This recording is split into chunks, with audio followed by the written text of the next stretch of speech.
Hey everybody, I'm just adjusting a few things before we get started, but welcome. We're doing another top 8 match for the Fall Brawl tournament. This match is between Gabe Farkas and Peter Smits. I'm just going to update their decks and orient their screens real quick. Gabe Farkas on Deadguy Ale.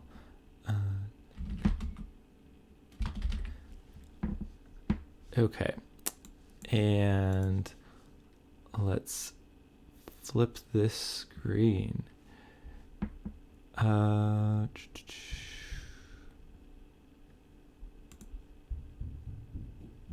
me figure display. Okay, let's rotate this. Okay, that looks a little bit better. Let me jump over to the deck screen.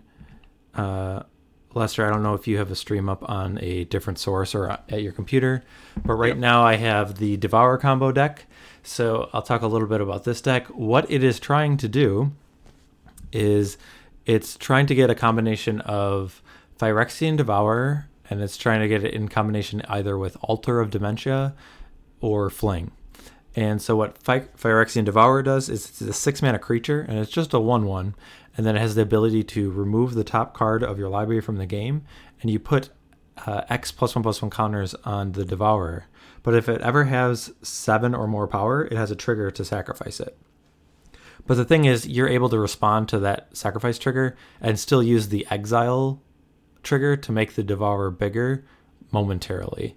So if you already have an Altar of Dementia in play, you're able to make it really big and then just sacrifice it to mill that many cards from your opponent's library. Or if you have 2 additional mana, one of it being red, you're able to fling it and just deal 20 plus damage to your opponent. So it's like a 2-part combo where it tries to get the Devourer in play. And the way it does that is either ramping the mana or it has Tinker. And this deck, like, Tinker is just an absurdly powerful card, but actually in a lot of pre-modern decks, they have a hard time like taking advantage of of what to do with it. So this is like kind of, this deck burst on the scene. I think it was like a year and a half or 2 years ago at like a Swedish Nationals tournament. And I think it's really powerful, but it really hasn't shown up that much. And maybe that's because people aren't playing it, or maybe it's because maybe it's not nearly as good as I think. But I'm very interested to see it in action because I haven't seen it played that much. So do you have any impressions on this list, Lester? I had never seen it play before either. It looks cool. The Tangle Wires, of course, slow them down. So yeah, I'm really excited to see it play. Actually, yeah. The other component I really like about this deck list is it has a 3 defense grid in it, and just with having such like a streamlined combo, it like really can slow your opponent down, or just like know that the coast is clear, so you can cast that Tinker or go for that combo and know that you're not going to get disrupted. And it does a pretty good job of playing around like removal spells. Like Source of Plowshares doesn't do anything against this combo because if you have the priority, you're just able to respond with another activation and then fling it or sack it to the altar. All right, I'll jump over to our other list, which is the Deadguy Ale list. Are you a little more familiar with this deck list, Lester? Yeah, much more familiar. Kind of surprised at some of the cards in it. Okay. But it looks pretty cool. Yeah, so what this deck is kind of known for, it's kind of always, I guess, existed in the pre-modern space, but it has never really become like really standard or popular. One of the biggest complaints I have heard about it is the mana. It being a black-white deck, it doesn't have any fetch lands, so it loses out on a good mana fixer. And also just the natural of a lot of the black cards require double black mana, Nantuko Shade, Hypnotic Specter, and Phyrexian Arena. But then you also have white cards that you might want to play early, like Mother of Runes, possibly Source of Plowshares, or like Gerrard's Verdict. So there's a tension there of getting black mana, but then also having white mana, and that's one of the complaints I've heard. And Gabe is having two. He has 2 Undiscovered Paradise, which is probably a concession to the mana base, but in aggro decks, it's not as big of a drawback. And so I think that maybe something that he's adjusted, because I know he's played this deck in the past. The other thing that's different about the list is there are Dauthi Horrors in this list. There's 3. They're kind of scattered across the deck list on this one, but that 2/1 shadow that can't be blocked by white creatures or something is just another creature that just chips in for damage. So I don't really have any experience with that card in this shell of a deck, so I don't know how that'll perform. But really, in this matchup, Gabe's looking to disrupt the combo deck and then attack with some creatures. Okay, so let's jump over the match. I will let the players know that they can start. And we should get going. So Peter is the higher seed in this match, and so it looks like both players have mulliganed. Is that correct?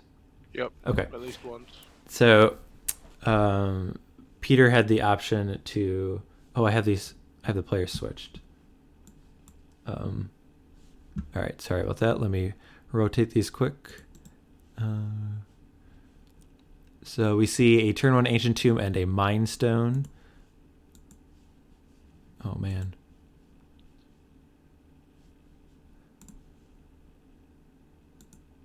Okay. And turn 1 Swamp, Dark Ritual. He's going to start out with a Duress.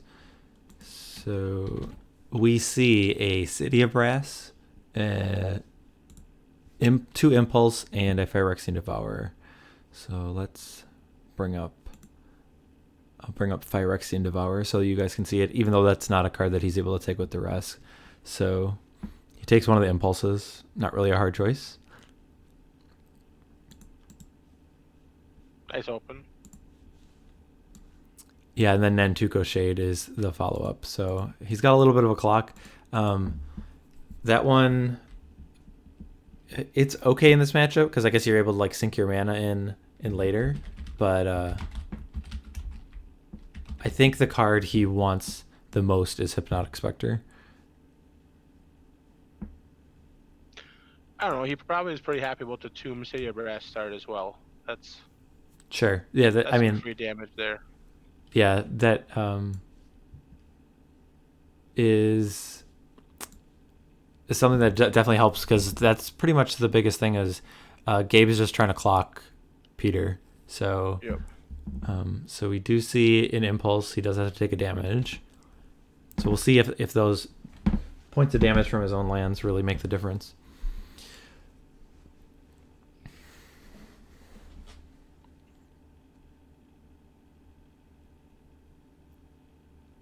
Okay.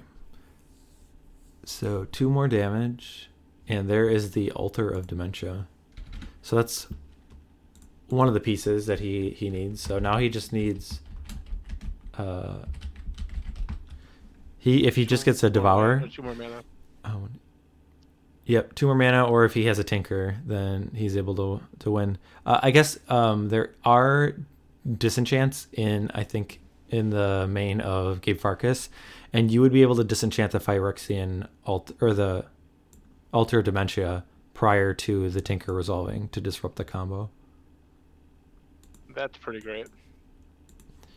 Yeah, Gerrard's verdict. So he got a Chromatic Star and what was the other card?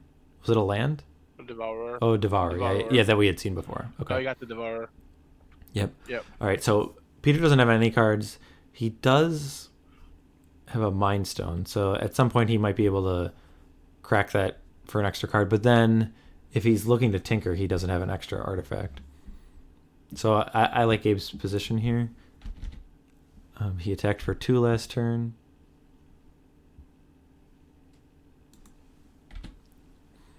If he's got Vindicate too, this is just brutal. Yeah. Would you Vindicate the Altar or the City of Brass?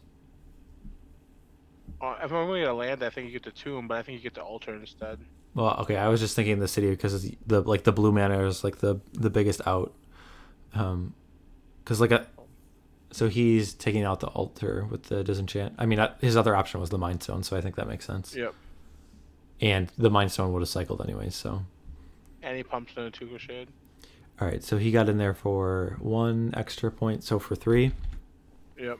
So he is on a 2-turn clock because he's able to activate the shade. All right, the shade has worked out way better than I thought. So, and mostly you might have intuition here. Yeah, I think that's really the only, unless it's yeah. So he's taking 3. Okay. So what do you get with this intuition? 3 Tinkers. I don't know. Maybe Tangle Wire. I don't think that's that good though. No, especially Tangle Wire and City Brass is kind of awkward. Yeah. But he's getting 3 altars. Fair enough. So his plan, but he can't. Okay, so his plan is play the altar this turn and draw Tinker next turn. I guess that makes sense because if you're getting the Tinkers, then you don't have the mana to play the altar and the Tinker in the next turn. So, I mean, he's playing to his outs. So, yeah, he'd be at 1 then. So he's gonna take. If he pumps the shade. He's gonna take 1 damage. Assuming he doesn't draw a land, he's gonna tap the City of Brass and the Mind Stone to play the altar. So he's gonna go to 6. Yeah. So Gabe just has another black source. Land. Yeah. Yep.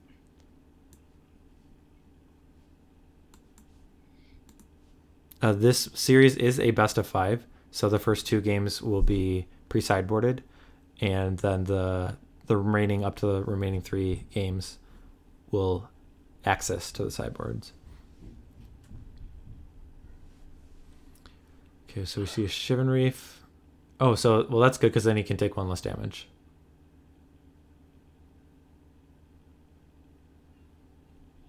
What are they hesitating for? I guess there is a world where he wants to take... No, because you can't...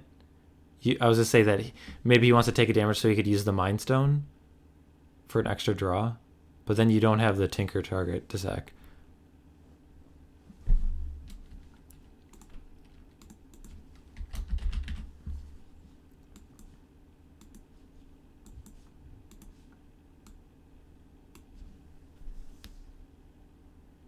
So on the board, Gabe can attack for 5. He's asking how much mana do you have? Oh, I guess, well, because he has 1, 2, 3, 4, 5 mana, but Peter doesn't have any cards in hand. Nope. So he can't draw Devourer because he needs a land. So if you just get the altar, then yeah, that's game. That's cool. All right. Cool. Well, I mean the land's really. Yeah, Doom there. They did make a difference. I mean, like the game could have definitely played out a lot differently if Peter hadn't taken like 3 damage from his lands, because then it would have represented another turn. Most likely. I mean, like Vindicate might have sealed the deal anyway, but it definitely increased the clock for them. So, all right. I just wanted to make sure that they weren't sideboarding. So.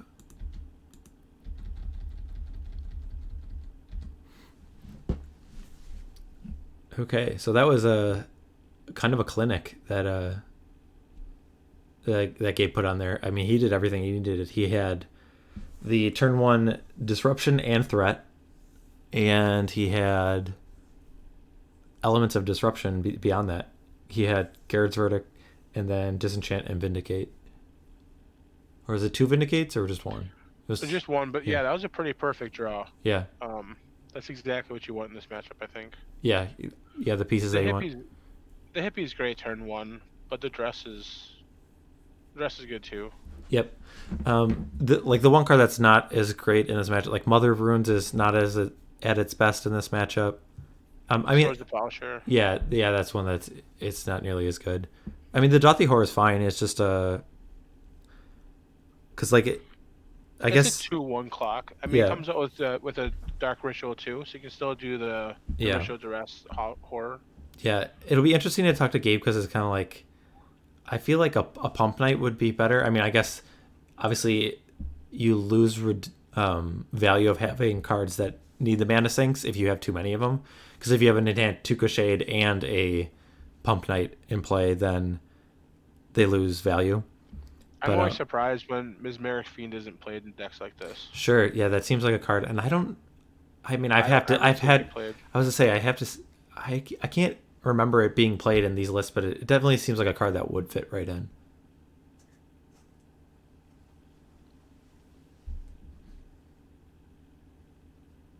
The horror does give you some nice shadow against the rock, though. You know, against decks with a lot of walls, you can just shadow through. Yeah, it's basically unblockable, so. Yeah, I'm not seeing so many Solitary Priests and Monks getting played these days. Well, those guys can't block anyways, right? Doesn't it have some, like, can't be blocked by white creatures? Or it can't block white creatures. What is it? I guess I could just bring it up here. Dauthi Horror.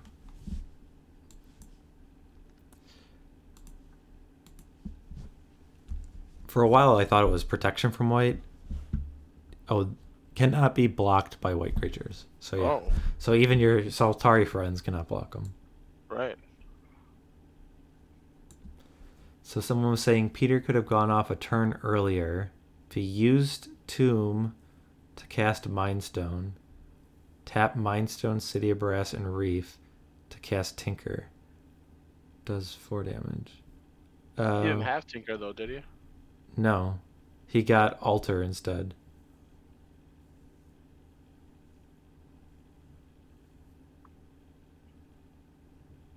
Or did he... Yeah, he never tinkered, right? No, I don't think he ever drew Tinker.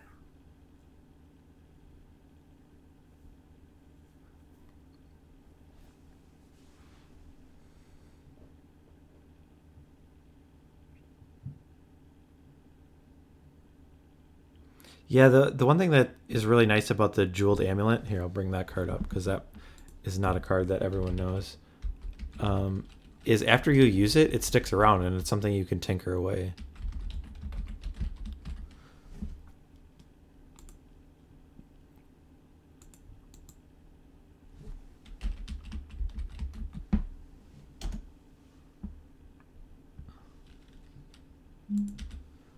That one I think was from Ice Age. So there's a lot of text on this card that I'm sure you can't read, but basically what you have to do is you have to charge it up one turn, and then it gets a counter, and then you can use it as a mana the next turn.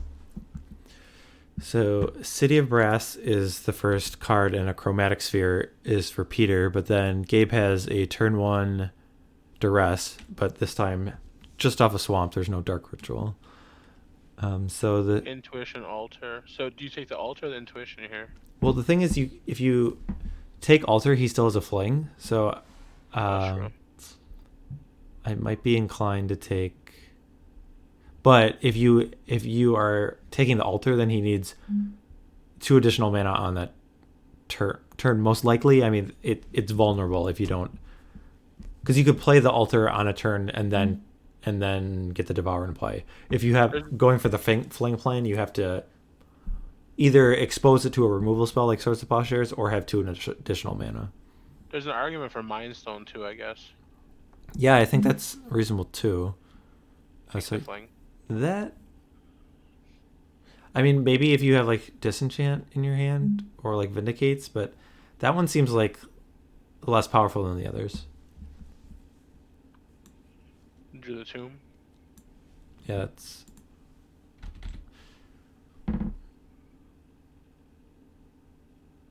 So yeah, he played the Tomb, tapped the City of Brass, or played the Tomb to play Mind Stone, and then had 2 additional mana to play the Altar of Dementia. And so he's got a land in his hand, so I think you just got him right now, right? Well, he has Intuition. He doesn't have like Devourer or Tinker. So he still has, it's still he has to pass a turn, but like if like Duress won't do it here. No. Because you'd just be able to intuition response.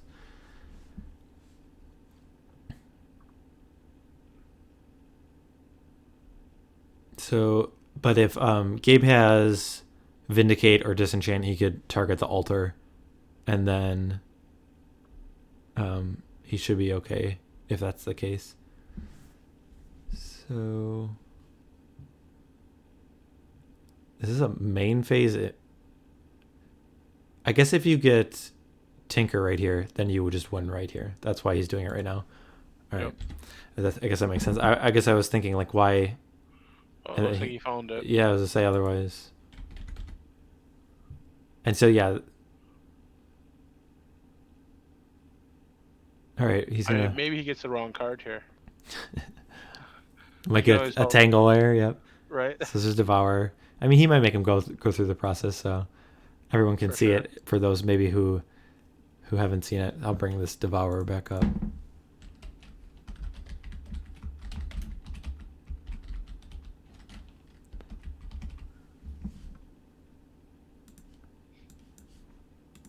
Yeah, it's kind of funny, like, that this is the most powerful thing to do with Tinker. Right? It's kind of funny. All right, so he's exiling a card. He gets 2 counters. Exiling a card, this one gets 1. That one's 0. Oh, what a miss. Oh. 2 more. 6 more. Big monies. So here's the trigger. So now there's a trigger that says Devourer trigger on the stack. All right, see you later, Flit. And so now he's responding to this trigger, and he's able to amass more counters on the Devourer. So even if Gabe had interaction spell like Swords to Plowshares, he would point at the Devourer at some point, but then he would just, in response to the swords, activate it more times to make it big enough. What's that one say? Noted. I couldn't see it. There was a glare. I thought it was gonna be an F6.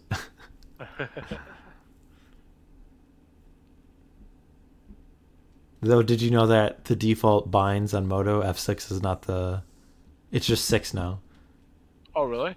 Yeah, I mean you could rebind them to whatever you want, but I know I like boot up the client after a long time and I'm like pushing F6 and it's not doing what I want. I'm like, what's going on here?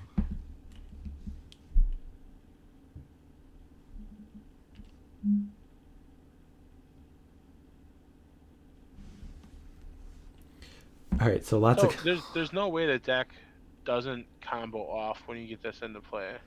I guess I'm trying to think if there's a theoretical. I mean, if the games go really long, you could draw too many of your converted mana cost cards and not have the ability to make the Devourer bigger. But at that point, you probably don't need it that big to mill that many cards. So with 3 more Devourers in the deck, though, you got to be able to deck them before. Yep. Yeah, and I mean, there's no risk. Like even if he exiled all the cards in his deck, he's gonna pass a turn, and Gabe's gonna lose to drawing with an empty library. I guess at this point I don't know what the motivation of Gabe making him go through it is. I mean, I guess if I mean he might at some point he might have like learned something, or just like seeing the entire deck might help him a little bit, or maybe he just wants the audience to kind of see how the combo goes. But the following games you get to see sideboard. But he's slamming that deck right into the graveyard. Right. Yeah, you do. Yeah, future games you do get to some information of how they sideboarded. So I definitely agree with in later games if that's the case to let it all happen. And speaking of sideboarding, we're now able to sideboard the deck. So let's jump over. The first one I have up is the Deadguy Ale deck. So there's take out the Mother Runes immediately. Yep, that card. Swords of Plowshare. There are Goblin Welders in the sideboard of the Devourer deck. So that would be the only merit, I think, of leaving the swords in, but I don't think it pulls enough weight. The card that's actually really interesting is Engineered Plague. Yep, name construct. Yeah. So. Yeah. And once that's in play, you bring in the Enlightened Tutor too if you're gonna do that. I think so. And so his sideboard, 2 Enlightened Tutor, 2 Circle of Protection red, which, I mean, it's a reasonable card to bring in. I mean, if you have like enough bad cards, that seems fine. Like, it helps you against half of the combo, or half of one of the combos that could be like the Fling source, right? Because if you, right. Well, let me look at the wording of Fling, because I think Fling is the source that deals the damage. Just let me double check, and not the creature. I would have to imagine that Fling is the source of the damage. Fling deals damage equal to sacrifice power. So yes, it would be a red source that could be circled. So the rack, I don't know. I don't feel like, so that's one that it's like the opposite of a Black Vice. If they have less cards in their hands, they take damage. So the Devourer deck does have a bridge in the sideboard, an Ensnaring Bridge to hide behind, but I don't think that's that big of a worry for the rack. Sure. I would bring in the other Disenchant. 2 Engineer Plague. So Presence of the Master is 4 mana. If you play an enchantment spell, it gets countered. That is dead. Yeah, I don't think it does enough. Any enchantments. And Withered Wretch. Probably not for this matchup. No, I don't think the graveyard really matters at all. So I'd be looking at Enlightened Tutors, Engineered Plagues for sure, a Disenchant for sure. So that's 5 cards, and then maybe the 2 Circle of Protection reds. So I would take out. 7. Yep, I'd take out probably Mother of Runes and Swords of Plowshares. That's probably where I would go. I mean, Unearth also is not a card that's that exciting. At least cycles, though. Yeah, it does. And there might be situations where, let's look at the board from the Devourer combo. No, after board, though, there are Pyroclasms coming in. Yep, so Mother Rune has a little bit of value there. Okay. That does make sense. Not great. Yeah. I mean, you're going to feel bad if you're just holding back with Mother Rooms and not swinging. Yeah. The way the games have played out is it feels like Gabe just needs like 1 card and then he's like looking to disrupt. Like that, he just needs like 1 card for a clock. So it's kind of like, yeah, if you get Pyroclasm, do you trade with 1 for 1? And even if he gets 2 for 1, I think it's like not the end of the world. It just might be a card that he might not want to put all the threats onto the board. Now, interesting enough, do you just take out all of your Flings if you're on the Devourer deck, maybe? Because you know about Cop Red? I am not sure. I mean, the other thing you could say is, like, you can bring in Rushing River. The problem is like, I don't think you want to bring in too many cards against, like, the Hand Disruption deck. I think you want to be leaner. I think there's merit to bringing in Goblin Welder. If you're expecting certain cards to get discarded or disrupted, I think Goblin Welder is a reasonable card to bring in. Fair. I mean, you could just take out, in this deck, you could actually take out the defense grids too.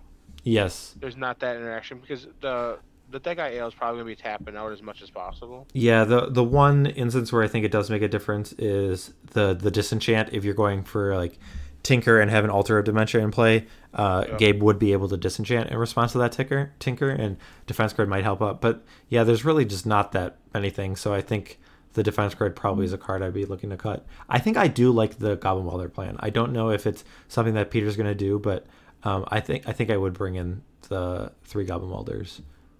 I think you obviously bring in Pyroclasm as well. Yeah.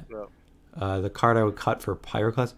So how good is Tangle Wire against a deck like Gabe's? I think Tangle Wire is great against them. It just slows them down. Sure. The problem is, like, how bad is Fellwar Stone for you? It's just producing. I guess it can produce colored mana if you need for the Underground or the Undiscovered.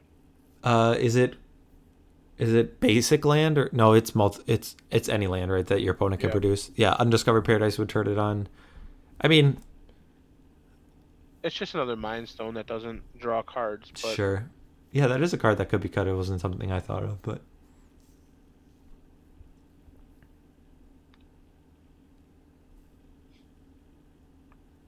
All right. I don't know if I'm gonna just let them know that they can start. I don't know if they are waiting for us, but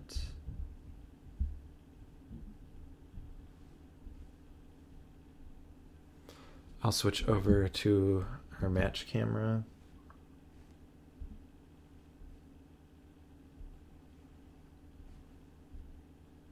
Yeah, I really think Engineer Plague is pretty good here. Yeah, it definitely is. Oh, that might be a reason to bring in Rushing River. just as so you have an out against an engineered play, because I don't think the main deck is set up to do anything about that. Rush River is actually pretty good against the Shade too. Like if he's just gonna go all on Shade. Sure. It's definitely a card. I really like the Rushing River in this type of deck, because there might be situations where they've played like multiple cards, like a Meddling Mage and a Seal of Cleansing. I don't know. I'm trying to think of another card. Or Silence. Sure. And that really might save you where a lot of cards wouldn't.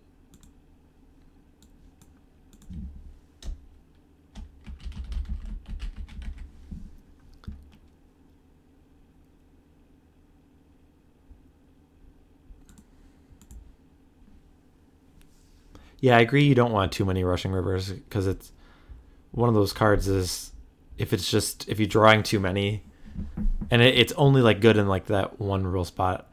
I don't know. There's also the argument of bringing in 3 so that you can get it with Intuition, but I don't know. Having Impulse in your deck actually it makes having one-ofs feel a little bit better. So there's a good chance he might have brought in the bridge though. Yeah, that's a card you could too. The thing is, though, I don't like it as much because there's 4 Vindicates and 3 Disenchants, so it's kind of like I don't know if it actually changes, but I mean like I feel like your game plan, the way you play with an Ensnaring Bridge, like if you have it in play under your control, you can play a lot differently if you have a reasonable feeling that it's going to stay in play. Like if it doesn't, then it's almost like it's not doing anything kind of thing. Agreed. You still really have to you're still under pressure because you're under that looming threat of it might leave play at any point. But so it looks like double mulligan on Gabe's side here. Yes, I think Peter mulligan once, but maybe I missed it. Maybe he did not.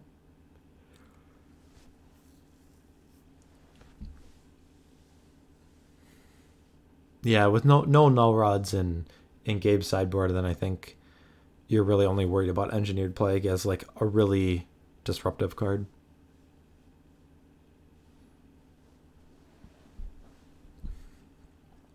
So do you think one of the players is advantaged over the other in the post-boarded games?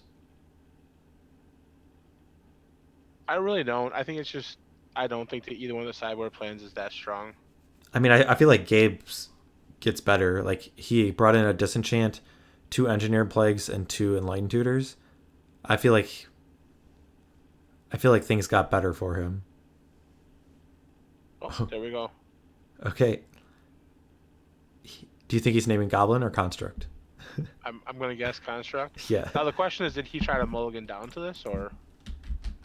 I don't know. It's something we might be able to ask you later, but. Oh, an island. This is a different game now.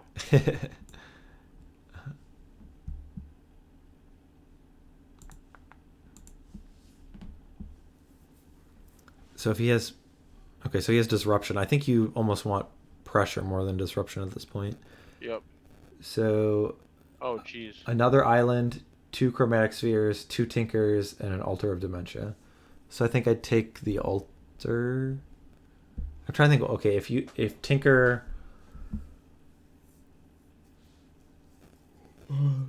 You're not super afraid of Tinker, I don't think. There's nothing you can Tinker to get out of this. I think Engineered or Ensnaring Bridge is probably the card you're most worried about him tinkering, right? Because it's not like he can tinker for the Devourer at this point. But yeah, I think I would take the Altar. All right, so second island, and then he just says go. I should probably reset the life totals.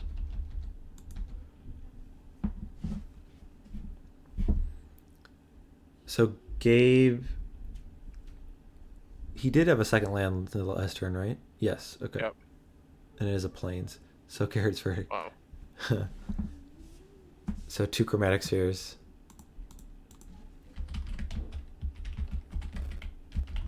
I don't know who came off ahead there. Feels like both players lost.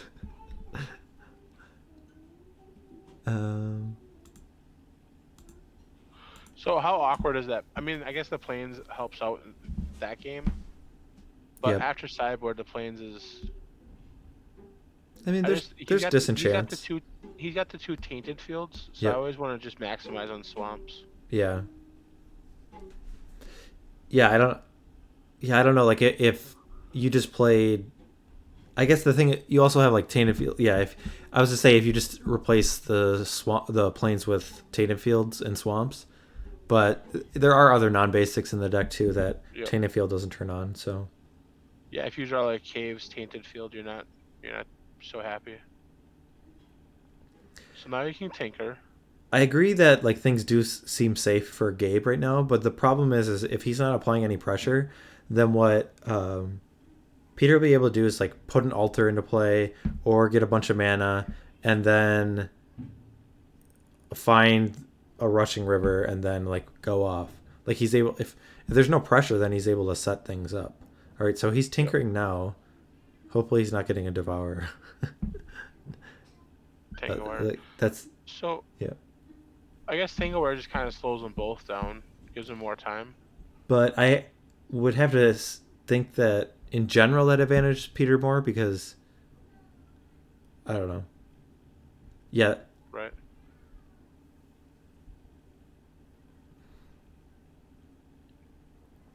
Yeah, with the Engineered Plague, there's no opportunity for the Devourer to respond with a trigger because it just dies from a state-based effect.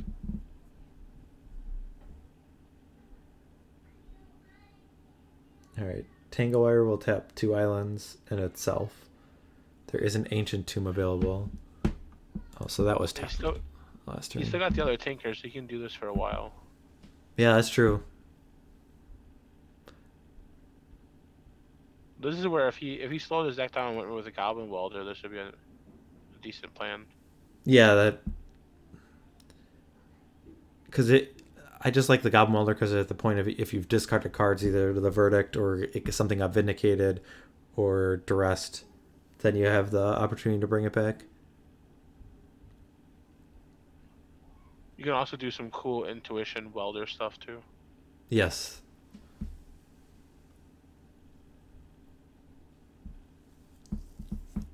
I got Ritual Hippie. Wait. There are only 2 counters on the Tangle Wire. I was thinking there were 3. Okay. Yeah, so that's very good for Gabe. So now we might tinker this away again. I don't know how many cards are in his hand. You're thinking about Ensnaring Bridge kind of thing? Or just getting another Tangle Wire? Yeah, I mean, he hasn't really drawn more lands, so he's got to be drawing something. Alright, fair enough.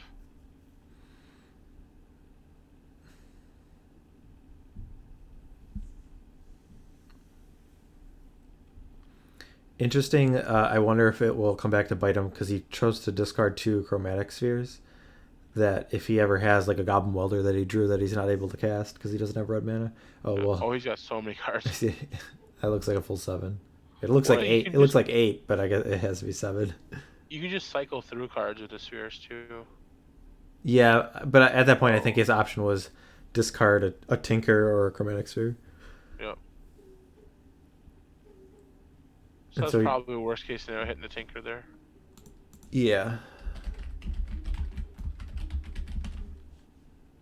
Was that all 4 spheres now? I believe so. Yeah, because he had one in play and he discarded 2, and now here's another one. Yeah. So here comes Welder, maybe?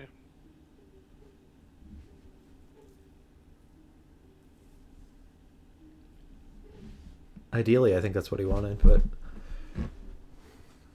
I guess he was just cycling it through. Just did nothing, yep.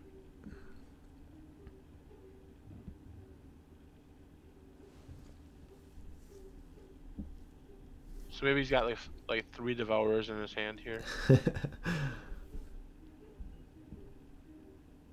Yeah, because I'm trying to think what cards he would have in his hand that he wouldn't be playing. Could have a bunch of Flings too. Yeah, Fling. Fling is a card.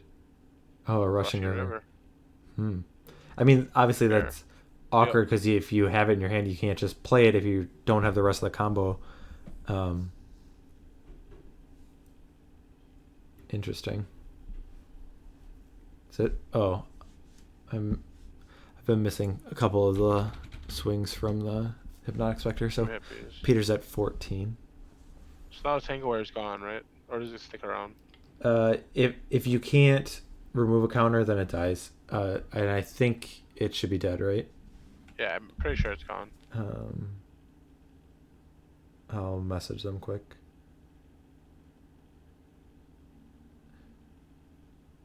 Yeah, it was gone. He just got rid of it. Okay. I guess with the welder in play, I guess it's probably he's like thinking about it, and that's probably what he wants. But because the other targets he has right now is just Chromatic Sphere, or does he have an altar in there too? He's got an altar in there.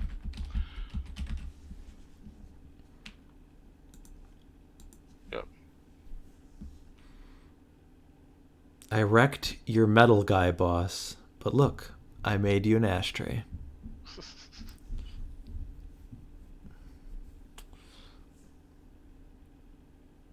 Do you think they'd be able to print that like flavor text today? Is that like promoting smoking?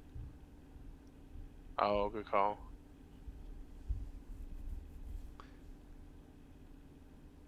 Is that a D4 or a D3? It's gotta be a 4, right?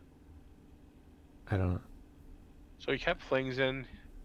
He's got Devourer. Yep.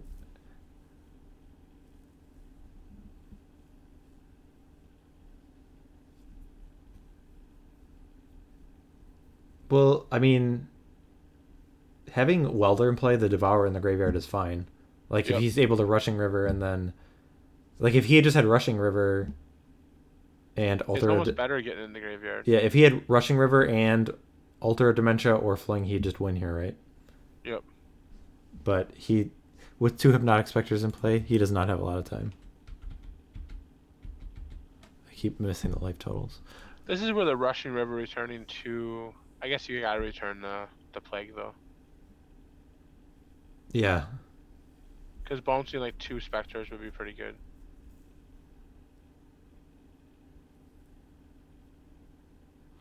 Well, it's also interesting, like, against this matchup specifically, like, having, like, Mind Stones and Chromatic Spheres are pretty cool because you can put them in play, and if there is a Hypnotic Specter in play, you might have some, like, ways to cycle and get new cards and not have to have them in your hand, because they're almost more in danger when they're in your hand as compared to, like, something on the battlefield. So Rushing River. Okay, so... This is pre-combat because he doesn't want to lose it. Yep. So, but that doesn't work because then he's just going to cast the Engineer Plague again, right? I think he's bouncing the Specters.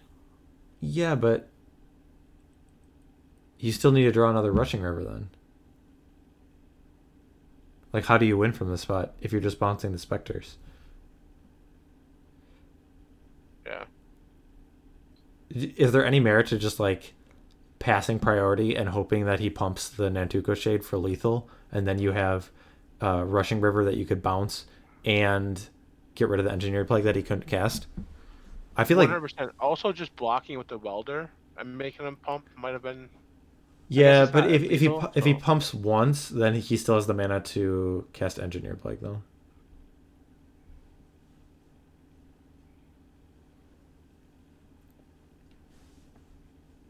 I don't know where... I mean, I guess he was going to discard it anyways, so bouncing stuff is good. But he's in such a bad spot now. Yeah, I'm just thinking, like, is there a spot where if Peter doesn't block and Gabe... I guess if you're not blocking, you have to put him on Rushing River then, right? True. I don't know if they're trying to figure something out. Oh, so he's bouncing the Nantuko. Huh. Well, you certainly should have blocked with the Goblin Welder first, right? If you're bouncing the Shade, right? Yeah. I think so. Okay. Well, Fair enough. Some damage was dealt, and the top card was not good enough for Peter. So I'm going to just watch them to see if they make any adjustments in terms of how they sideboarded compared to the last game, because it might be a situation where you're like, oh, I need more Rushing Rivers. I mean, he drew 2 that game, so it is likely that there are a number of them in his deck. I guess there's probably a good call. There's a good chance that Gabe doesn't have Cop Red in his deck at all. Because he's always going to Enlighten Tutor for Engineer Plague, I would think. So maybe the Flings are better than we're thinking they are. That's true. And, like, if you have both of them, they're both, like, removed with one Rushing River. Right. Yeah, redundancy's not good there.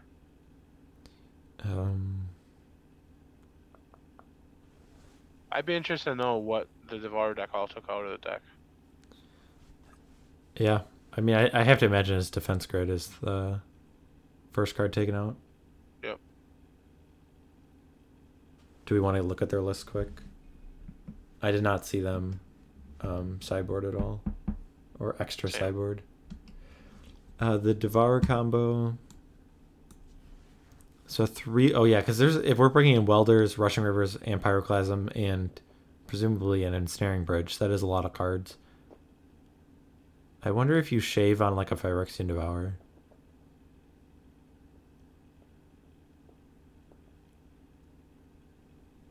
With Welder, I mean, I guess it doesn't hurt too much to do that, because you can always bring it back from the graveyard.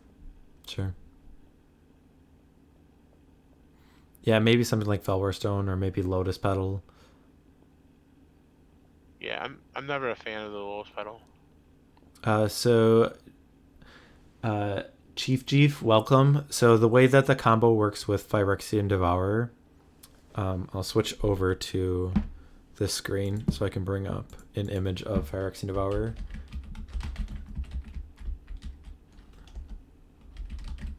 The text will be pretty small on this, but... So if this is in play, it just starts as a 1/1, but it's able to exile the top card of your library, and it'll get counters equal to the converted mana cost. If the Devourer ever has power 7 or greater, it has a trigger to sacrifice it. But you're still able to respond to that trigger and further grow the Devourer. And at that point, you use that opportunity to use the card Fling, which would sacrifice a creature and deal it equal to its power to a creature or player.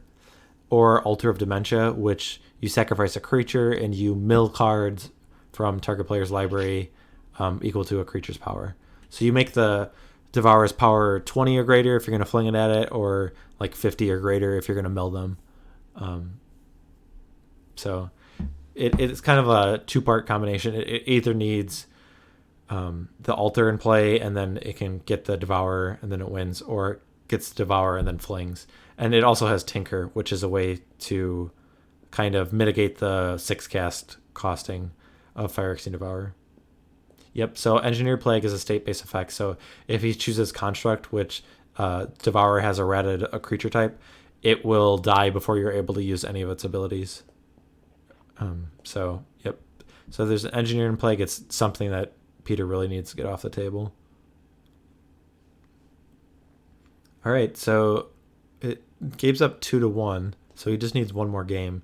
And the games that he's won, he's definitely applied a lot of pressure to Peter's hands. So and I feel last game was a mulligan to 5. Yeah. And yeah, it'll be interesting. That'll be one of the questions we should ask is how high was he mulliganing hands that, like, decent hands that didn't have disruption, or were they just hands that didn't have lands kind of thing? All right, so we kept a full 7 here. Oh, nothing turn 1. Well, it's less Goblin Welder beats and more of Goblin Welder as a card to get back some of the elements that have been disrupted. But if there is an Engineered in Plague, it needs to get off the play. I don't think there is any feasible way for Peter to win if there is an Engineered Plague on the battlefield. So Enlightened Tutor here, getting the cop red. Okay, so we were asking about whether that one would come in. Looks like it did.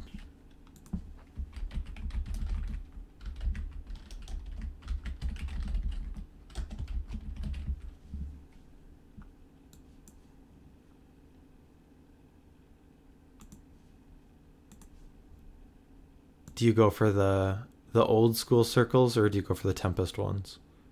You always pick the worst art possible. The worst art? Specifically on like Circle of Protections or all cards? On Circle Protection red, you don't give the red deck respect, so you pick the worst art possible. Okay. All right. You don't play beta ones or anything like that. Nope. You beta everything else but not cop red.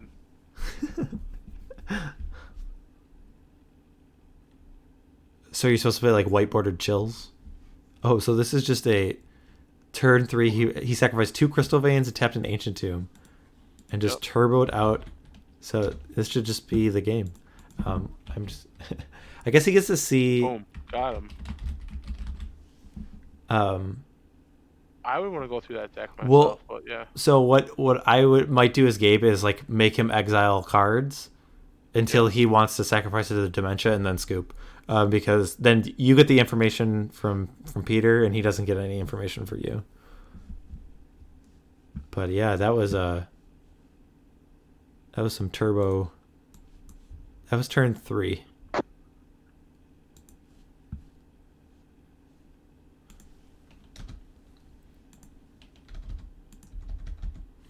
I feel like that's a lot of what the games, like game 1s, can be from the Devourer combo deck. Is it operates on a different axis and just can really steal games. So yeah, I mean, the cop red, I guess, is a long-term plan, but no disruption there from Gabe. Pressure wouldn't matter, of course. Yeah. So, what do you think? Like, do you think he had an Engineered Plague in his hand and he just didn't have a land? I would assume he had an Engineered Plague. You mean didn't have? Well, I'm trying to think because I'm just saying because he went for Circle Protection as compared to Engineered Plague, and we both agree that Engineered Plague is a better hate card than Circle Protection red. Right. I'm not saying that you shouldn't be bringing in the Circle. I'm just saying, in that spot, I mean, because I guess it was his turn too, so he wouldn't have a time. But even so, like, I don't think you're putting your opponent on killing you on their turn 3, right? No. So I mean, he saw Goblin Welder. He might be afraid of the beatdowns too.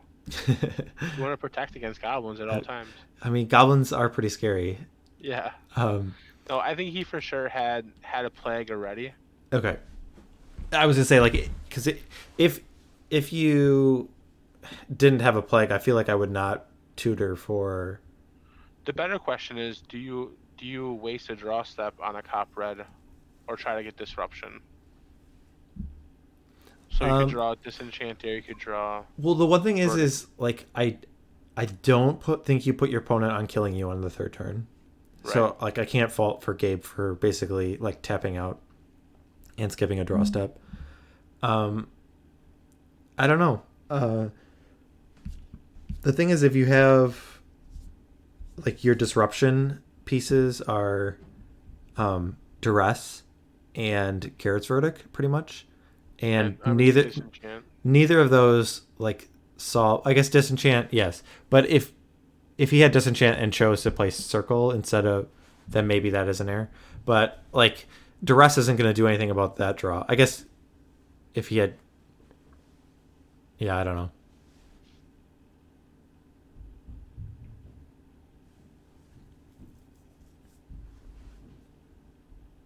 All right, so do you feel like being on the play, is it a really big advantage for Gabe, or do you think it's? I feel like it's a pretty big advantage. I feel like it's more dictated on his draw than like being on the play. Like a red deck would. I mean, obviously the draw depends for any deck, but I don't know. I don't feel like it's as much. I feel like I would rather. I think it's more important to find like certain cards. But I mean, anytime you get natural turn 3'd, I think you are looking to mulligan him more aggressively now. Yeah.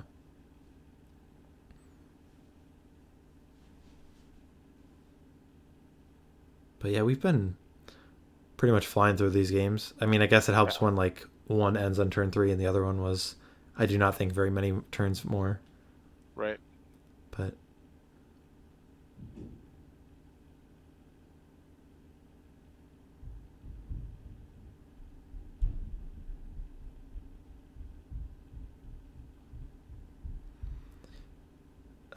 I have not been paying attention to them mulliganing. Have you seen them? Looks like Gabe's debating whether he wants to keep this hand right now, and Peter has just sent a hand back.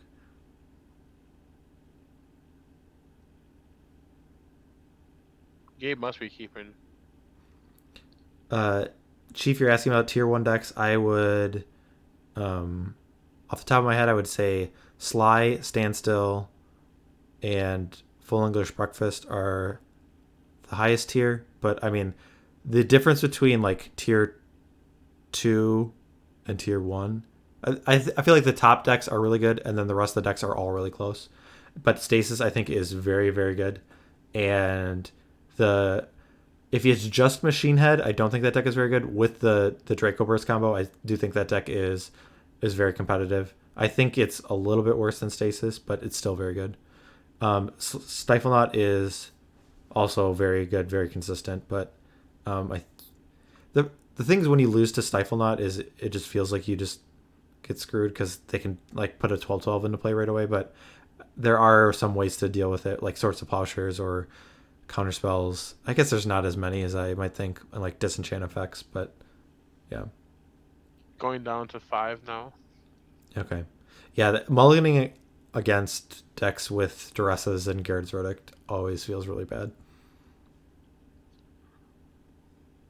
The thing with Stasis is it's such a good deck, but it's so time consuming to play. It's actually not as bad as you might think. Like once you have the lockdown, because it's just your turns are pretty straightforward because you are just paying for a stasis, and then you're like, there's only a few spells that matter to counter from your opponent most of the time, and it's not that difficult. It's just that people just don't like playing against it.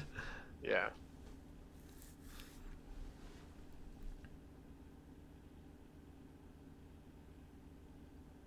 All right. It's always difficult when you mulligan so low to figure out which cards you need to put on the bottom. But yeah, I would say the tier 1 decks, the reason why they're tier 1 is they're strong and they're difficult to kind of hate out. They are consistent. The other decks in the other tiers have more bad matchups or just have consistency issues. All right. So I think this is an easy altar. Yeah, I mean, I definitely would not take Fling here because No. constraining someone's mana is a lot easier. He took Fling again. It's very interesting. He's taken it twice. I mean, oh, you get to see the horror. Yeah, it could be like if you have a Disenchant in your hand, do you think Fling is more appealing? I don't think so because you just saw he had Mind Stone, so you kind of want to just blow that up if you just want to slow him down.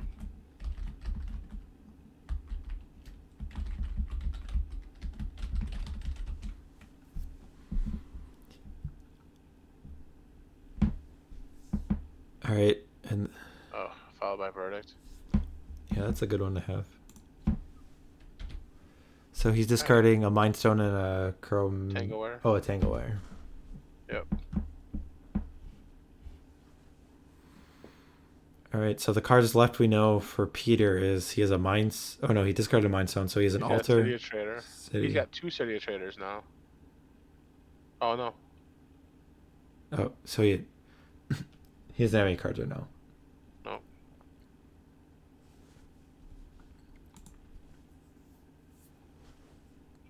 So, I mean, like, Tinker wins him the game, right? Yep. And that would be another spot where, like... Disenchant. Sure. And that would be another spot where... Because that happened before where Gabe took Fling over Altar and it kind of bit him in the butt, right? I think he did lose that game, yeah. Yeah. And I don't think it's like just a mistake to take Fling, but I think it's more reasonable to take Altar in those situations.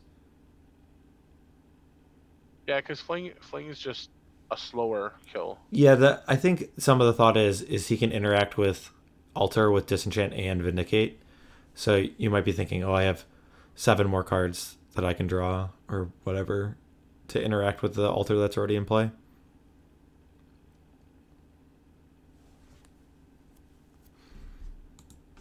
The little Dauthi Horror getting in, doing work. He just gets into the shadows. Indeed. Ooh, some redundancy now. So now you got 2. Are you gonna sacrifice your Mind Stone, you think, to draw a card here?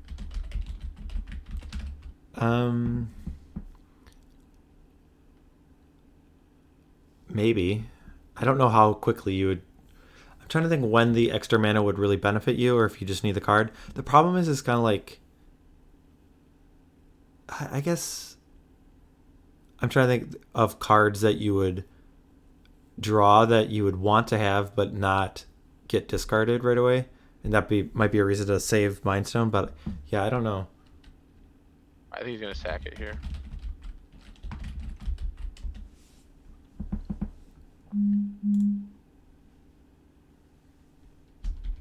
I missed some damage, I think, from... Must have been from Dauthi Horror. So Vindicate. Taking out the Shivan Reef? Okay. Oh, that's a good call. The thing is, though, is like there are a number of colored sources. Well. Oh, there goes City of Traitors. Oh, yes. Oh. All right. Even the gold bordered ones get buried. All right. That looks like they're remembering. Yep. There is a downside to City of Traitors. Yeah.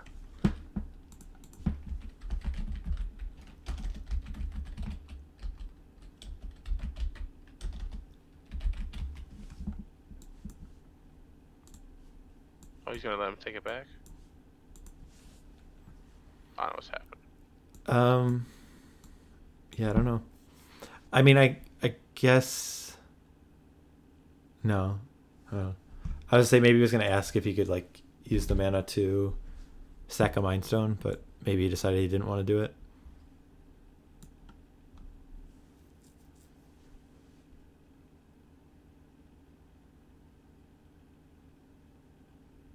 All right, so that's definitely a good card.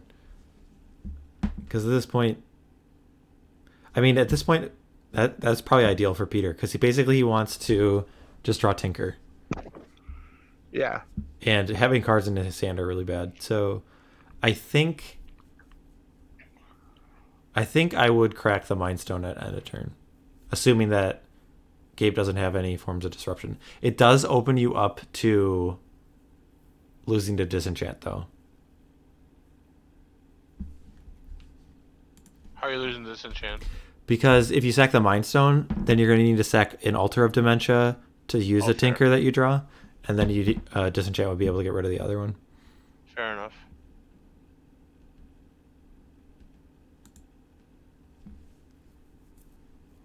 I guess it depends on how.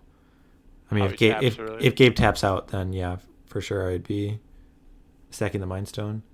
I mean, he does have 2 turns, so maybe you could wait 1 turn.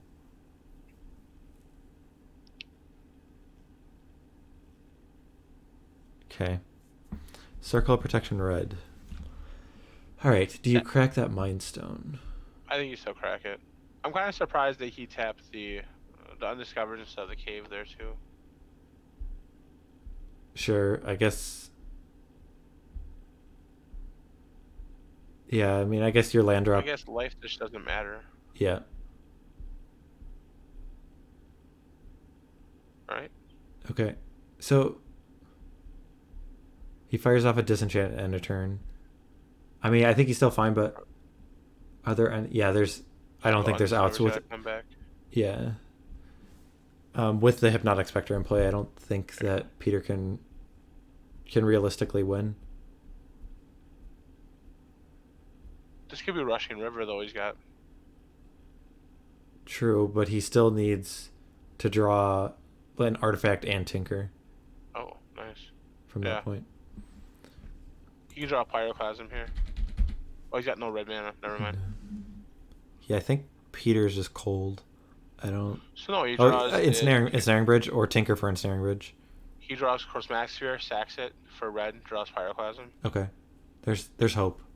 Yep. Given his body language, I don't think he drew the hope. He's just doing math.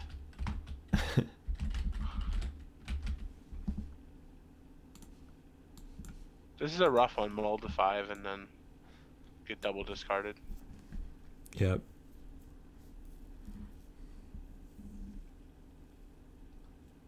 But I mean, you know that like going into the matchup that's what Gabe's gonna do. Yeah. I mean, it doesn't make mulliganing any easier, but it's kind of how you expect the games to play out. I'm trying to read the hand signals. I don't know exactly.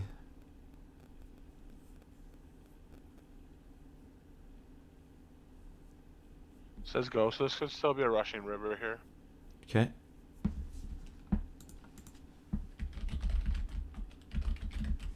Maybe a Dodecapod. What if he had Dodecapod the turn earlier? That card's great.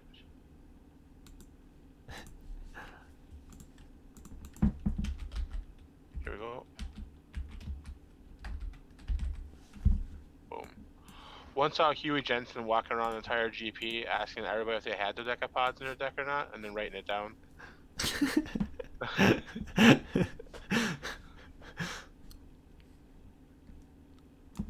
I hope it was when he was playing like Battle Wits in Milwaukee. No, it was Minnesota. He was playing like main deck discard spells. It'd be funny, yeah. It just like didn't even matter, and he's like taking all this data.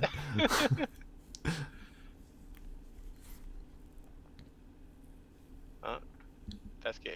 Yeah. That was a rough one. Yeah, I mean, it's definitely a difficult matchup for. What's next 4? Let us switch over to our screen. I'm gonna unmute them and we can listen into their thoughts. But yeah. No. I've never. Thank you, because I've never played against Devourer before. No worries. Hey, Michael, I've unmuted you. Okay, I have you guys unmuted as well. So I'm not unmuting yet. No All right, I'm unmuted. All right. Well, those are some interesting games. Definitely. Can you tell us all the ways that we screwed up? No. I made so many misplays. Oof. Yeah. I mean, it didn't seem that bad. There were. It didn't seem that bad, he says. No, there were interesting. The times that you duressed gave a lot of time. Then you took Fling multiple times. Our intuition was to take Altar because it's just a more mana efficient way of comboing off. But we don't know what's in your hand. Like if you have a Disenchant, you might be valuing. So I'll tell you exactly why I did it. And if he's watching, shout out to Remy because he suggested it. Because I have so many ways of killing permanents. The Vindicate, I have a third Disenchant in the side, and things like that. So Fling, I have no way to get rid of except the Duress. Sure. That was 100% what I was thinking. Also, and then, I can't especially welder the Fling. So. Yeah. Fling, the only way I have to get rid of Fling, well, post board the Cop Red, but you saw that did no good. Yeah. So, yeah, I have so many other ways to get rid of the Altar. Because if I can keep him tight on mana, he can't combo off the same turn as casting the Altar. Yeah. That's exactly what I was thinking. The game you lost turn 3, did you have the Engineer Plague as well when you went to go get Cop Red? I was being cute probably by grabbing the Cop Red. I could have grabbed it. Did I have 3 mana? I don't remember. No, that was your turn too. I think you died. Like it was Peter's turn. I tutored at the end of his turn 1. Yeah. Yep. I probably didn't have the mana. I was just thinking, oh, he saw a Plague last game. Let me throw him something else this game. That was honestly what I was thinking. Fair enough. Yeah. Why? Would you have gone for the Plague? Well, we just didn't feel like the Circle Protection Red. I don't think it's bad, especially because the cards you're taking out are probably like Mother of Ruins or Swords to Plowshares. Yes, but that's exactly what I did. It just doesn't feel like it does enough. Like, because the times that if it's in play, then and if you're not pressuring Peter, then he just either gets an Altar or he finds a Rushing River and he like doesn't care. But like I said, I don't think it's a bad card. But if you like had 3 mana, I feel like I would have got Engineer because that's a lot harder for him to deal with. I don't think. Engineer Plague totally shuts him down. I don't think I had the mana for it. Yeah, is what it is. Yeah, and either way, I mean, maybe if you had if you did have the mana and you have like a Hypnotic Specter in your hand, you're thinking, oh, I want to use my mana and like play the the Circle Protection and then play Hypnotic Specter or something. Because, I mean, I wouldn't expect to die on turn 3 from that position. But, No. so. No, but I wanted to get out. I almost feel like if you get out an early cop red, you're almost like, it's almost like statement making in a way. Like, like you're in for the long game kind of thing. Like, especially, like, I mean, since I didn't have anybody get the Fling out of his hand at that point. Mm-hmm. But yeah, I took out Mother Rune's Cop Reds, Mother Rune's swords, and what was the other thing I took out? I took out an arena. I took out an arena too. No, I wonder if I left in because I can at least cycle it. Oh, that's true. Yeah, but yeah, no, I took out an arena too because I just figured I hadn't drawn them. I was doing okay without them. So kind of curious that Pyroclasms didn't come in. Was that a Yes, I was consideration? terrified of them. Yeah, so my issue here was I'm more terrified of the hand disruption, so welders, and I can't beat engineered plague. Sure. Right. And then the issue Welder just becomes. beatdown beats it. Pardon? Which, Attack Welder beatdown beats it. It takes a Yeah, while. Welder but beatdown. Yeah. But the second engineered plague naming Goblin is what. Yeah. But, Right. but my issue actually became what do I take out? Mhm. And already Right. I'm like scraping the barrel here, because I'm like Tangle Wire is not terrible against Deadguy because I can maybe lock you down early. Fellwar Stone felt really weak, and then Defense Grid didn't do enough in this matchup. I Right. felt Yeah. it would get rid of the Disenchant, but that's on my turn. Was there any consideration to take out Fling, knowing he's bringing in Cop Red? I like having the redundancy on a number of ways to win, especially with the intuition. But yeah, I was sitting there looking at the Pyroclasms like, man, how do I get you in here? Pyroclasm was my biggest fear. I'll tell you, 100%. Yeah, Because that wrecks. I mean, my only way to win really is with creatures. I think I sided in one rack for game 4. oh yeah, But, it definitely wrecks you. Just my it issue is I'm would've just wrecked trying you. to not lose more. Yeah, It was just hard. we liked Pyroclasm, but I didn't think it was like backbreaking because it's like even if Gabe plays like one creature, it's almost like you have to Pyroclasm that away. Yeah. Exactly.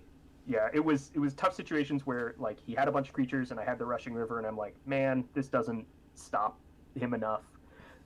When he has creatures, it's really for getting rid of the Engineered Plague, but my life total isn't really the biggest issue in the world. So I felt okay being hit by creatures for a few turns. I think I said to him at one point between games, Mike. I said I've never seen a deck that is so aggressively callous about its life total. Right. Game 1, the MVPs were definitely the other lands. Yeah, that definitely helped Gabe out the first game where you took a bunch of damage from your lands. Yeah. Oh yeah. Generally, my mana situation was either like perfect or terrible. So. Okay. Yeah. No, it Cool. was a tough call. I definitely wish I had brought in Pyroclasms, but I Sure. didn't know what to cut. Yeah, that's So, fair. okay. That's fair. I've got a question for you guys too, because I was joking around about this with him. Game 5, I had my opening hand, Swamp, Dark Rid, the Duress, the Dauthi Horror, and the Hippie, and I was going back and forth between Duress, Dauthi, or Hippie, and I ended up going with the Duress and the Dauthi Horror. What would you have done? You're on In the the 5, I would take the Duress for sure. You'd go Duress and the Horror. you're on the play. Was I on the play that one? Yeah, because Yeah, I he was just on the lost play. turn Yeah, I was 3 on or Yeah, you were whatever. on the play, and I went down to 5. Yeah. I would And Hypnotic it was Specter. Terrible. I Yeah, would Duress immediately because he may only have like one card that matters, like Right. one mana source that matters. yeah, but if that's like you're saying that if he has like a Mind Stone and a Soul Land, Yeah. that you might be able to take out a Mind Stone. I don't know. I'm not buying it. I was hunting for the altar. Fair. Yeah, Yeah. but like if you had play a Fling, a Mindstone, an altar, a City of Traitors, and a Shivan Reef. That's what I if wrote you down. so if you play a turn 1 Hypnotic Specter and then turn 2 you have Duress, you're clear against Pyroclasm, and that's like the only way he gets rid of. And you could get rid of like Rushing River if you Duress then, and then you just have a Hypnotic Specter in play. Yeah. I don't know. That's what I would have gone for. No, that makes sense too. Yeah, I didn't think about the fact that I was on the play, so I'll be the land ahead Yeah. to get Pyroclasm before you can cast it. If you're on the draw, I think it's a little closer, but I still Yeah. probably go for the same line. But I would have ritualed out Hypnotic Specter. But That makes sense. I'm trying to think what were the other like big decision points. one of the games you mulliganed to 5, and we were wondering if you were looking for certain cards or just the first two hands. Yeah, or were the first two hands just really bad? The plague. Okay. The first hand was playable, but I was looking for plague, and the second hand was like 5 lands,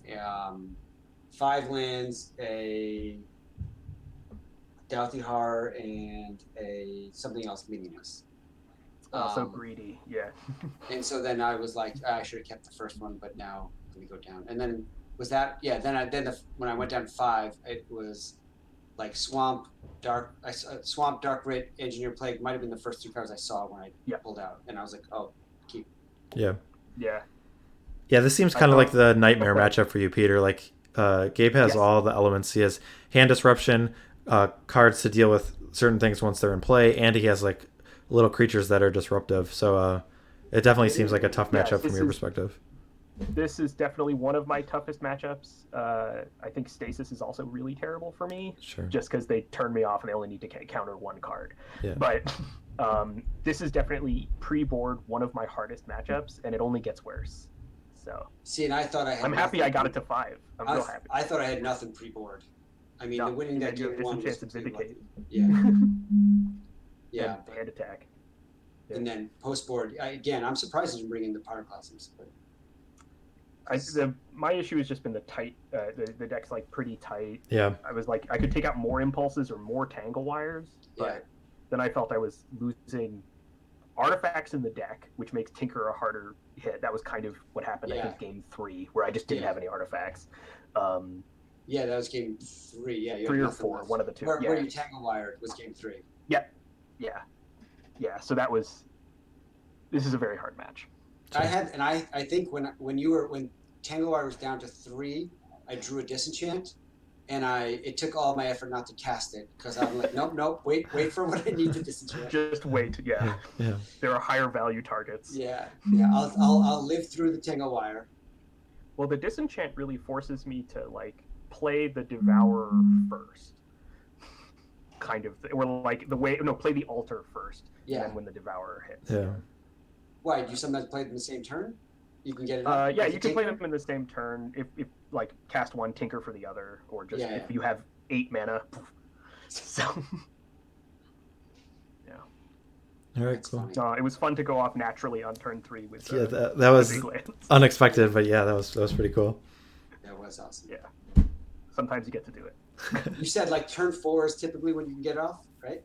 Yeah, when things go nice, which is a decent amount of the time. Turn 4 is a targeted win. Engineered Plague really breaks that up because suddenly I need to like figure out my mana nicely so I can do it all in 1 turn. And on your turn, bounce at least 1 Engineered Plague. One matchup kind of in the lead up to this, I had to Rushing River a Null Rod and a Engineered Plague to then win on my next turn, and that was the only time I've beaten Engineered Plague this whole event. So did you play against a lot of hate cards? Not really. I had a lot of stasis. I had 1 stasis matchup, tricks, a bunch of sly matches. It was only in the first pod someone was playing Machine Head. Okay. And their sideboard was very good against me, but no white, so no disenchant effects. So. Who did you lose to in the 8? Oh, I lost to Ron on Reanimator. Oh yeah. He was just a little too fast, and I had to mull a little too much. So. Yeah. Who did I lose to? I lost to Ryan Grzinski on landstill.killyounsufferably.deck. And and I got run over by your brother. Like absolutely run over. Like he had a good run. He's had a good run. Didn't have a chance. So yeah. He lost his match today. It's very sad. We both are He did? Yeah, he Who is he was playing Stifle Knot, right? He was playing again. It was Goblins against Esper Stifle Knot, and it was I think 3-1 in favor of the Esper Stifle Knot. Really? Yeah. That's it's so good. if Stifle Knot can assemble on turn 2 or 3, Goblins has a really hard time. Yeah. But if they don't, hey. Yeah. Yeah, someone's gonna have to figure out how to cast Orange Chant to beat Stifle Knot. Yeah. I mean, I always joke about this, but the dream is to Goblin Welder their Dreadnought for the Lotus Petal. I did not think about that, but that is Right. something you could do. You could target their stuff for sure. Exactly. Yeah. Did you ever get rid of any opponent's artifacts in the No one Swiss played rounds? more than one artifact Okay, against all me. right, It was like only Null Rod. sure. So, That's or so like funny. only Winter Orb. That wasn't even a consideration for me, like whether or not to have an artifact or bring an artifact. Like I didn't even think about you welding my stuff. Yeah, it probably doesn't come up very often, but it is good something to take note that is a possibility. Yeah. All right, cool. Lester, did you have any questions for either of the players? No, great match. They're actually pretty fun games to watch. Yeah. So. Yeah, they were interactive. Yeah, they were cool. Very. So, For How the has the record, horror been in the 2-drop? a horror is awesome. Is It's basically a direct damage spell. okay. Like it's like a direct damage spell imprinted on Scepter, if you think about it. Because Fair it's got shadow, and even the Sultari creatures can't block it because it can't be blocked by white. So like it's basically a direct damage spell, Okay. which is awesome in a white-black deck. Ooh, I do have a question for Peter. It was the board state. You were at something like 8, and Gabe had 2 Hypnotic Specters and a Nantuko Shade in play. Yeah. And he also had an Engineered Plague, and you had a Goblin Welder, and you did have a Rushing River in your hand. And so I think the play you made was bounce the Nantuko Shade and the Engineered Plague. But the problem is that he had enough mana to cast the To Engineered just cast Plague. it again. No, I was losing on the next turn anyway. I had too few cards in hand and in play to be able to win. So it was very much just like, hey, I can do this and then lose. So the lines that we had talked about are if you block with Welder, it at least most likely makes him spend a mana to pump with the Shade. But is there any? I mean, did you ever just think about like not blocking, passing priority, hoping that he sinks mana into the Nantuko Shade to like deal lethal, and then you have the Rushing River, and then you can bounce the Engineered Plague and the Nantuko Shade, and then have an out to draw like Tinker or something, or draw something to win. That was something I thought of. I mean, it's pretty risky, but I don't know how good your outs were, anyways. But With only one, I think I had one card in hand. It was Rushing River. okay, And no artifacts in play. I don't think there was any one card I could draw that would let me win the game, because I need to both. Well, put you an were at 8, right? Yeah. Oh no, you're right. Yeah. You were at 8, so like you could have bounced a Spectre and the Plague, and then I can only recast one of them, and then you could have blocked my my Shade with the Welder, and then if I had 4 lands out or 3. the situation like he has to have Engineered Plague like not be cast, because if that's in play, he just can't win. So the hope is that you sink enough mana into the Nantuko Shade to go for lethal. That you can't then. Yeah. Engineered Plague. Yeah. But- I was definitely very on the back Baits foot. me out in a way. Yeah. Yeah. Maybe you're right. Maybe there's no one card that does anything from that spot. Yeah. I think part of it was, I was just looking down a very hard gun. I was like, well, there's no one card I can draw. Yeah, it might not have made a difference now that you bring it up. So I don't know how. I'll have maybe one more turn, so maybe a card that sits in my hand is just going to get hippied. So Mhm. I would but if you bounce one of the Specters and you block the Shade, and then you bounce one of the Specters and bounce the Plague, I can only recast one of them because I have to pump the Shade to keep it alive. yeah. No, you're absolutely right. It's just I draw one card. If it's an artifact, I put it into play, and then I can Goblin Welder, Altar, or I think I had a Devourer in my graveyard at that point. Yeah. And then if I had one more turn after that. yeah, and you would never get that because you bounced an Engineered Plague. So Yeah. Yeah, exactly. Yeah, I wouldn't. I needed to win. I need to win the turn after I bounced the Plague. yeah, And I just couldn't. So. yeah, that makes sense. Yeah. All right, cool. Well, congratulations on both of your performance. This has been a ton of fun. Thank you very much for Yeah. organizing it. Yeah. And Thank you so much, if you haven't already, everyone go vote. Yes, go vote. Stop watching and go vote. Yes. So Vote now. Vote early. Vote often. yes. Yeah. Thank you, Richard Daly. All right, great match, guys. Thank you. All right, thanks, guys. Thank Take care. you. All right. I guess for closing words, I just want to thank everyone for tuning in. I'm having a lot of fun being able to do commentary. Thank you, Lester, for joining us and providing us Thanks for inviting me. some insight and entertainment. I've been enjoying Premodern, and it seems like I know I see a lot of people asking to join the online play group, so I've been approving people, and it seems like the format's growing even more, so it's pretty cool. So the schedule I think I said earlier in the day that I'm going to do a stream tomorrow. What actually happened is we rescheduled. We will now be streaming on Wednesday.